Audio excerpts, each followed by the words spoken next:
Kilarigbo TV. Láti ìkànnì tẹlifíṣàn Kilarigbo, èbúté mẹ́ta la wà báyìí ní agbègbè Bábàní. Tẹ́ bá ń gbọ́ bó ṣe ń lọ lórí ayélujára lẹ́nu ọjọ́ mẹ́ta yìí lórí ọ̀rọ̀ ẹni tó jáwé olúborí ní BBN Naija tọdún yìí, Imisi'S. Àdúgbò wọn la wà yìí o. Ẹ gbọ́ àwọn awuyewuye, àwọn ọ̀rọ̀ ayé sọ̀rọ̀ oríṣiríṣi, torí ẹ̀ la ṣe balẹ̀ síbí láti wá béèrè lọ́wọ́ àwọn tí wọ́n mọ̀ gangan tí wọ́n lè sọ bọ́rọ̀ ṣe jẹ́ ńlá ṣe wá síbí. Táíwò àti Lágbé lórúkọ mi. Ẹ jẹ́ ká jọ wọnú àdúgbò lọ ká lọ gbọ́rọ̀.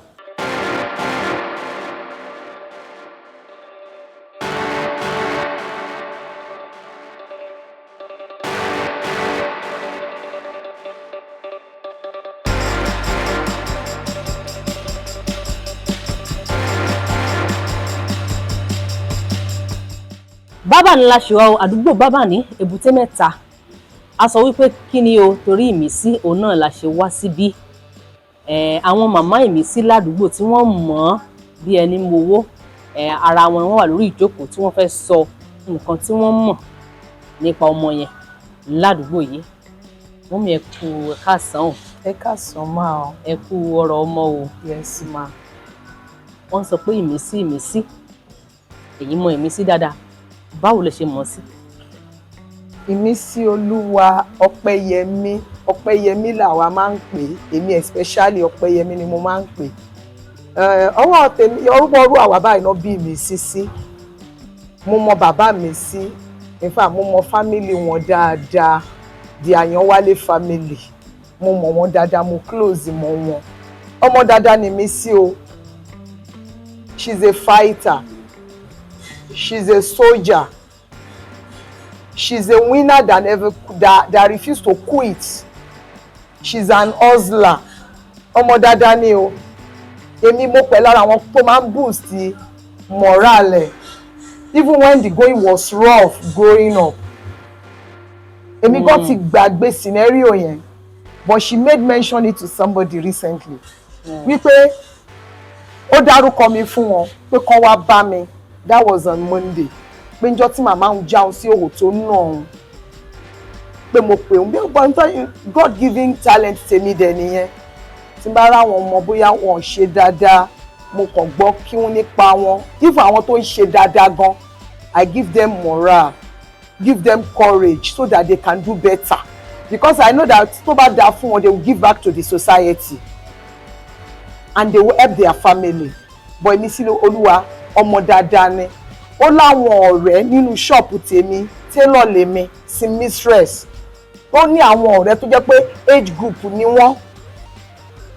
Tó jẹ́ pé kọ́ọ̀tì àwọn ọmọ yẹn wọ́n tún pàdé ní Yaba Tech.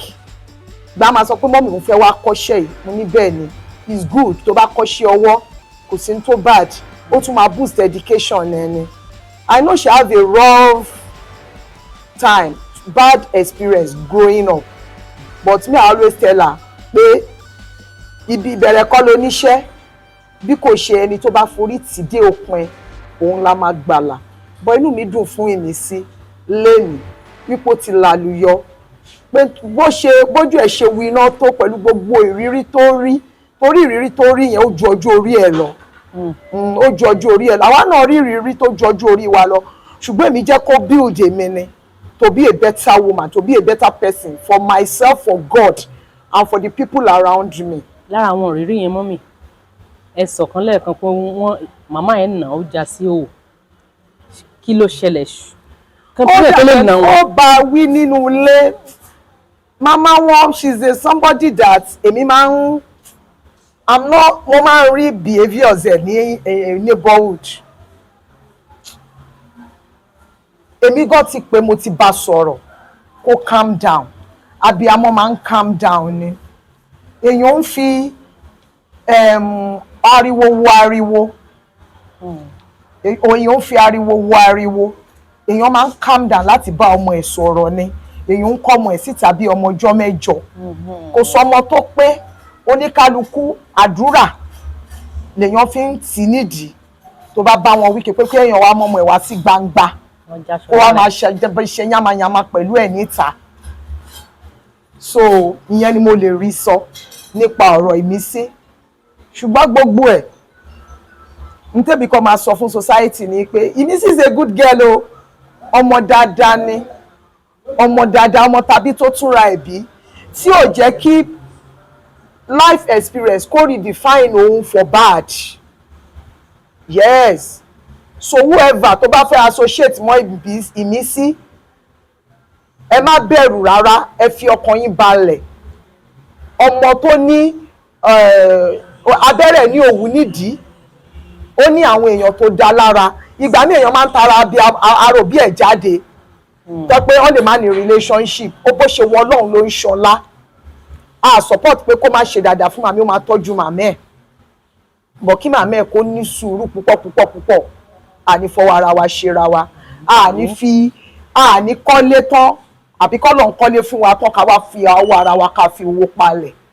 oúnjẹ tí wọ́n bá dẹ̀ máa jẹ pẹ́pẹ́pẹ́pẹ́ èèyàn kì í kánjú jẹ ọmọdé ni ó yẹ kó yìí máa guide ẹ̀ ni àwa yìí gan àìmọye advice tí mo máa ń rán àwọn tó mo mọ̀ pé wọ́n ń rí bá sọ̀rọ̀ I don't need to have a contact àdúrà làwa fi ń ràn lọ́wọ́ tí màá máa sọ fún ẹ pé bá mi tún sọ fún Imisi o báyìí ni mo fẹ́ kó ṣe o wọ́n dẹ̀ ń jíṣẹ́ fún dẹ̀ ń gbóhùn mi ó dẹ̀ ń gbọ́ gbogbo ń tà ń bá sọ ní ti dáadáa ọmọ dáadáa ni o so any influencer anybody tó bá fẹ́ gbé iṣẹ́ fún ẹ jọ̀ọ́ ẹ má hesitate láti bá wa gbé fún ọmọ dáadáa ni o ọmọ dáadáa ni Olúwa dẹ̀ gbé mi sí dé ibi gíga ní orúkọ Jésù. Àmín. Kí lorúkọ yín mọ̀?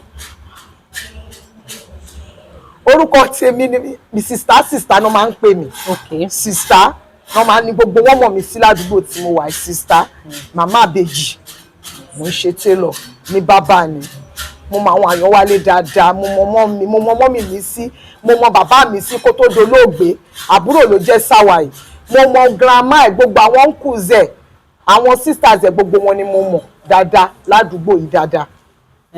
Nípa ọ̀rọ̀ bàbá Imisi tán ní ṣọ́bẹ̀ náà fi kó ara ìjọba ìpé ó jẹrà kú ni mo fẹ́ kẹ́yìn náà bá fẹnu díẹ̀ síbẹ̀ ṣe mọ̀ wọ́n sí nígbà yẹn. èmi ò mọ ibi tó ti fi shovel kó òkú bàbá Imisi o bàbá Imisi sick gẹ́gẹ́ bí ẹlẹ́ran ara ni mo mọ̀ wọ́n gbé lọ tọ́jú fine bọ̀ pé wọ́n fi shovel gbé òkú ẹ̀ rí mi ò mọ kò sí nǹkan tó jọ bẹ́ẹ̀ kò sí nǹkan tó jọ bẹ́ẹ̀ rárá torí àwọn cousins bàbá Imisi wọ́n jọ ń jẹ́ same Àyànwálé gbogbo wọn lè mímọ̀ dáadáa in fact àgbà tèmi marry inú ilé ẹ̀gbọ́n mi ìmọ̀ ẹni tó jù nínú grandpa Imisi àti dádì tí mò ń sọ yẹn Mr. Àyànwálé ní Olúwalé nínú ilé yẹn lèmi ti múra ìyàwó bẹ́ẹ̀ ni so mo mọ gbogbo wọn dáadáa mo pé wọ́n fi shovel gbókù òkú yọ ìdí yẹn àhesọ ni àràbù ni kò rí bẹ́ẹ̀ rárá kò rí bẹ́ẹ̀ torí inú ilé ìtàn sọ yẹn títí tó fi ta ilé yẹn recently Lagos State gan ló wá máàkì ilé yẹn ibẹ̀ ṣì ni grandma màmá tó bí bàbá Imisi pẹ̀lú àwọn ẹ̀gbọ́n Imisi pẹ̀lú gbogbo àwọn àǹtí Imisi ibẹ̀ náà gbé títí tó fi tí Lagos State fi ní kán kúrò nílé yẹn wípé ó ti nídìí renovation tó fi demolish ẹ̀. Ẹ ṣé gan-an a dúpẹ́ lọ́wọ́ yín.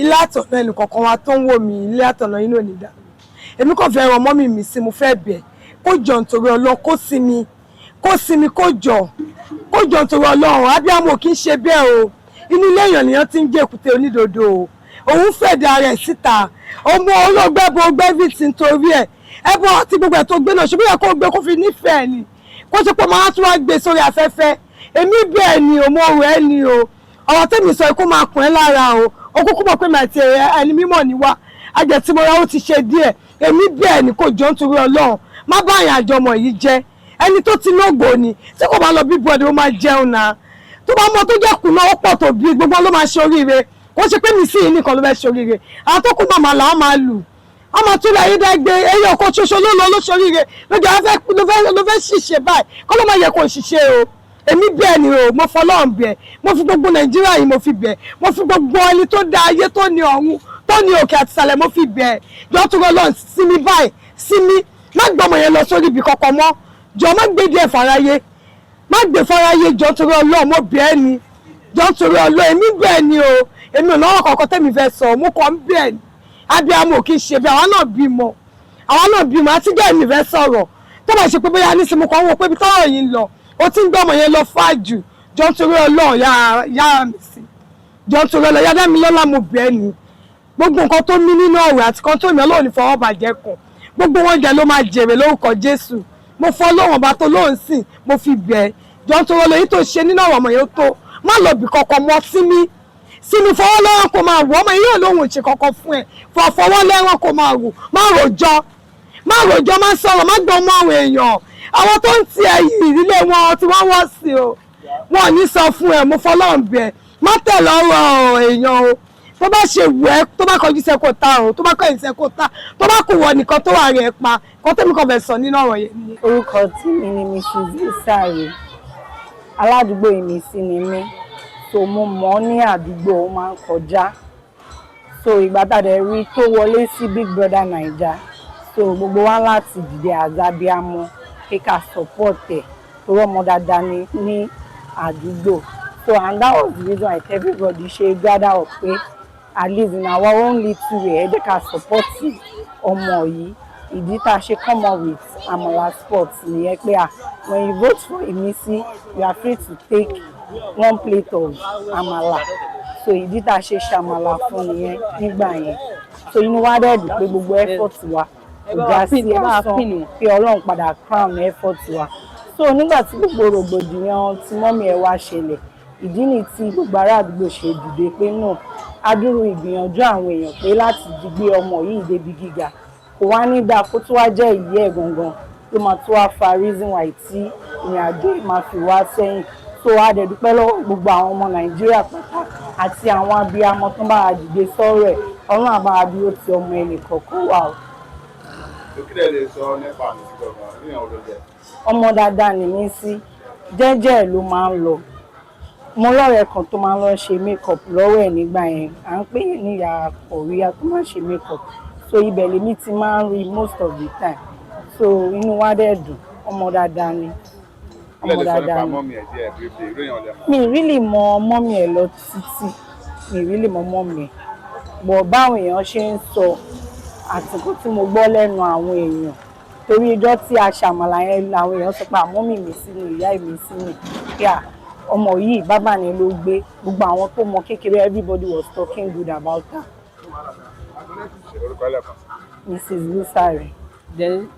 Nígbà tẹ́yìn wá mọ̀ sí báwo lẹ ṣe mọ̀ nígbà tẹ́ mọ̀ mọ́mí ẹ̀ sí báwo lẹ ṣe mọ̀ ṣẹ̀pọ̀ nǹkan kan ló mú yín mọ̀ ẹ̀nà fún òpin ha. Ẹni tó ta ṣàmàlà yẹn lèmi rí mọ́mí ẹ̀ that was my first time tí mo rí mọ́mí ẹ̀ and after that day at least as abiyamọ tẹ̀lé rí pé àwọn èèyàn ṣe irú nǹkan báyìí wọ́n dìde láti ṣe irú nǹkan báyìí fọmọ yín kó sì dì máa bóyá the next day ó yẹ kán wá kán tẹ̀ ṣe ẹ ṣe o adúpẹ́ o for everybody that stood up but mo rí pé there is nothing of such but because táwa ṣe tiwa follow ni because àwọn ọmọ ibi táwọn ọmọ tiwa náà máa rìn dé so kò jẹ́ kó jẹ́ big deal lójú everybody but later on for like bí last week kó tó di pọ́rọ̀ yìí wá dé orí internet she came to the area mo ṣáà ń gba ariwo so I was like what's going on tí máa débẹ̀ ló di pé mọ́mì mi sí ni so that day I was like no this is not necessary pé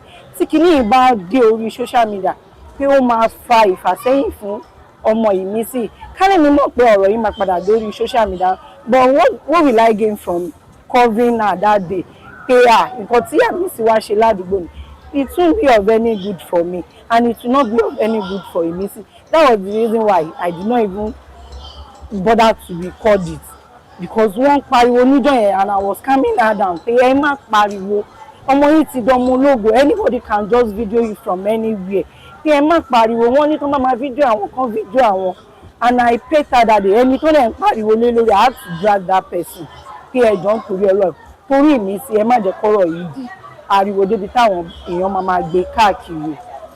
ẹ̀bẹ̀ fún ìyá Ìmísí kí lẹ fẹ́ sọ fún ìyá abiyamọ lápapọ̀ ládùúgbò tẹ́tí. ẹ̀bẹ̀ tí máa bẹ mọ́mì Ìmísí ni pé kàn jọ̀ọ́ nítorí Ọlọ́run ọmọ ẹni lọmọ ẹni máa jẹ́ gẹ́gẹ́ báwọn èèyàn ṣe ń sọ pé ìyá ẹni ni ìyá ẹni ẹ fa ọmọ yín mọ́ra kò sẹ́nìbọ̀dì tó máa ní kẹ́ má jẹun ọmọ ìran bímọ ló ń jẹun ọmọ but eléyìí tẹ́ ń ṣe yìí is not necessary torí ọjọ́ ọ̀la Ìmísí gangan fúnra rẹ̀. èmi ni ìyáàfin Tèmítọ́pẹ́ Fáṣùbè. báwo lẹ ṣe jẹ́ sí.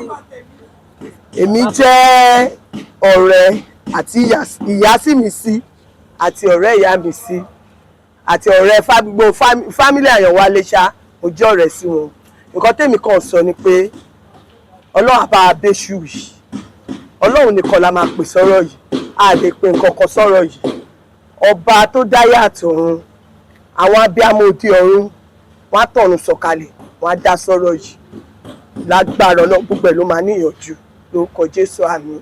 Ìmísí ó jẹ́ ọmọ tó yẹ pé ó dàgbà nínú àdúgbò yìí àjọ wà náà ni àjọ ṣe kékeré inú bábà ní bíbà ibẹ̀ náà ń gbé so ó jẹ́ ọ̀rẹ́ tèmi gan skul kan náà látújọ lọ ó kàn sí ní èmi ní kíláàsì mainland ní skul tó lọ ní Fàdéyí bíbà. mi ò ní nǹkan kan láti sọ púpọ̀ ju kí kán bá tẹ̀sí máa bẹ̀ yá mi sí gangan kó yé jáde kó yé batmatu ọmọ ẹ̀ mọ́ èèyàn tó bí so because ọ̀rọ̀ ó lẹ́dẹ̀ ó lè jọmọ yẹn kulẹ̀ gan fúnra ẹ bá bẹ̀ yá mi sí kó dáwọ́ ọ̀rọ̀ sísọ dúró so èmi ò ní nǹkan tí mo fẹ́ sọ jù báyìí lọ mà kó dáwọ́ ọ̀rọ̀ sísọ dúró because ọmọ tí òmọ tó yẹ débi tó dé tó kàn ṣàdédé sọ pé ọmọ ẹni ọjọ́ tí wọ́n dáná fún mi sí bíbà kò ṣe pé bóyá wọ́n náírà wà ń bẹ̀ bóyá ohun ọ̀nà ìwọ náà jáde òun sọ pé ọmọ ẹni ọmọ tó mọ tó ṣe débẹ̀ ó kàn ṣàdédé fẹ́ jẹun ọmọ láì po tọ́jú ọmọ eléyìí máa bá àwọn òbí mi náà wì kò jù bẹ́ẹ̀ yẹn lọ. I'm more than 15 years here. I'm selling. This is my farmer shop. Number 24 is my farmer shop. That is where I know Ope. Ope was very small when I came here. Was very small girl when I came here. The girl suffered a lot. At first, he would come to our house. He would bring us garri. We give am garri to drink. Then we give am that time. Groundnut was 10 naira. We give am 10 naira garri. Give am 10 naira sugar to drink garri. The girl suffer a lot too. Suffer. He suffer. What can you say about Imisi? Imisi is a good girl. Imisi is a nice girl. It's a very good girl. If you don't know Imisi, Imisi is a very good, but he suffer. It's a very good girl. Imisi is a good girl. It's a very good girl. So what can you say about her mother? I don't know her mother. I don't know her mother as such. But when I came here, I don't miss her mother. It's only Imisi. He lived in Imisi when Imisi was 10 years. Imisi tàwa ọmọ àdúgbò náà Imisi ò ń ṣe ọbẹ̀ yẹn Imisi ò ń ṣe ọbẹ̀ àwa kó Imisi jẹ ládùúgbò Imisi àkójẹ kò ṣe kọ bẹ́ẹ̀ rárá so nǹkan tí ìyá ẹ̀ bá ń sọ àkọ́ máa bẹ̀ ìyá ẹ̀ náà ni pé kí ìyá ẹ̀ má bínú kó ṣàgbà ẹ̀bẹ̀ Imisi bẹ́ẹ̀ ṣàkó tó ṣẹlẹ̀ ọgọ́ nìyẹn.